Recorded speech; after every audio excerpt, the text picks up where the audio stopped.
Like I said in the first video, there was one baby at our first ultrasound, and then they found a surprise baby at the second ultrasound. This was during COVID, so my husband couldn't come. So I got to surprise him at home. Our doctor said not to tell anyone yet because baby B was a lot smaller and there could be complications. But I didn't listen. I have been trying for 4 years, so I told everyone. I told my family. I was just so excited. But I landed up in the hospital.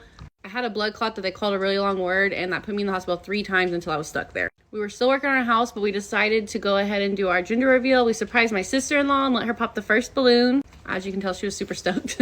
And I'm so glad we did this because COVID kind of messed up my baby shower. A lot of people couldn't make it that had planned on being there. Then we had a random ice storm that put us out of our house for 2 weeks because we had no electricity. I got bit by a brown recluse spider. This was me at my baby shower. It was beautiful. I was still pushing through work. I had to finish up my brides. And the day after my last bride, which is this was my last wedding of the year. And the very next day I ended up in the hospital. I don't want to gross you out, but this is how bad my bleeding was. I literally had to have Philip steal the cup to prove to the nurses how bad the bleeding was. They hooked us up, put me on this stuff that made me really sick. I had to take these 2 shots to help their brains and lungs develop faster. And ultimately we were trying to stop the labor because Silas's amniotic sac had ruptured. I was literally living in constant fear. Philip would go to and from work every day. The babies tried to come again and we had to stop that. We spent New Year's Eve in the hospital cheersing it up, trying to keep our babies in there safe and healthy and grow. Philip would come and spend the night with me every night after work. We were just taking it day by day. The day after this,